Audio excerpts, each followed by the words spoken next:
বাংলাদেশের ১৯ বছর পার হলেও ঢাকায় ভিসা সেন্টার চালু করেনি ইউরোপের নতুন কোনো দেশ। ফলে পোল্যান্ড, রোমানিয়া, ফিনল্যান্ড সহ অনেকগুলো দেশে পড়ালেখার সুযোগ পেয়েও যেতে পারছেন না অনেকে।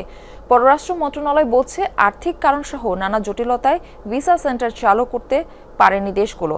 এই পরিস্থিতিতে দেশগুলোর সাথে আলোচনা বন্ধ না করার তাগিদ দিচ্ছেন বিশেষজ্ঞরা। বিজলি কেবলসের স্কিন কোটেড ইনসুলেশন আগুন প্রতিরোধী। বিজলি কেবলস, নিরাপদ আজীবন। ৫ আগস্ট ২০২৪ জুলাই গণঅভ্যুত্থানের পর থেকেই চরম টানাপোড়েনে ঢাকা-দিল্লি সম্পর্ক, যার প্রভাব পড়েছে বাংলাদেশিদের ভারত ভ্রমণেও বন্ধ আছে পর্যটক ভিসা। ইউরোপের বেশ কয়েকটি দেশের মিশন নেই ঢাকায়, ফলে দিল্লি গিয়ে ভিসা নিতে হয় বাংলাদেশিদের।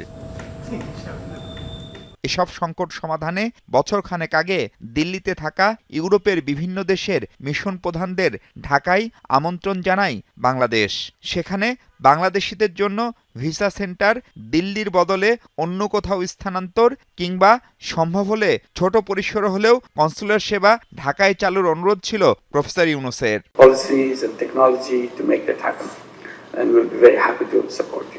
এক বছর পেরোলেও সেই সংকটের সমাধান তো হয়নি, বরং তা বেড়েছে আরও। সরকার বলছে ঢাকার পক্ষ থেকে অনুরোধ জানানো অব্যাহত থাকলেও বাস্তবতা ভিন্ন। আর ভিসা না দেওয়ার পেছনে ভুয়া কাগজপত্র সংকট আরও বাড়াচ্ছে বলেও জানান পররাষ্ট্র উপদেষ্টা। কাউকে বলছি যে তোমাদের সাথে অনেক ভিসা আদান প্রদান হয়, তোমরা একটা ছোট্ট মিশন করো এখানে, অথবা বলছি যে অন্যান্য দেশে অ্যালাউ করো। যেমন কোনো দেশে অ্যালাউ করছে, কিন্তু সেই দেশেও তো আমাদের কারণে ভিসা রেস্ট্রিকশন হচ্ছে, কাজেই তাদেরকে তো আমি দোষারোপ করতে পারি না। একটা ব্যাংক স্টেটমেন্ট যে ব্যাংকে গিয়ে নেবে, তার পরিবর্তে ওই এজেন্টের উপর ছেড়ে দেওয়া হয়, সে একটা ফেক স্টেটমেন্ট দিয়ে দেয় এবং তারপরে ভিসা নিয়ে সমস্যা হয়।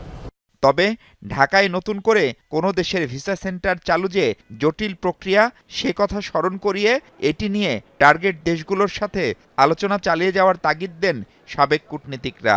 এই জন্য সরকারকে যেটা করতে হবে সেটা হলো একটা জনসচেতনতা তৈরি করা, যে যারা জেনুইন ছাত্র তারাই যেন বিদেশে পড়ালেখার জন্য আবেদন করে এবং তাদের কাগজপত্রের মধ্যে স্বচ্ছতা এবং একই সঙ্গে ডকুমেন্টেশনগুলো যেন যথাযথ থাকে। যাদের এখানে ভিসা ফ্যাসিলিটিস নাই তাদেরকে সরকার বারংবার অ্যাপ্রোচ করতে পারে এবং ওই অ্যাপ্রোচ করা ছাড়া আর বিকল্প কিছু নাই।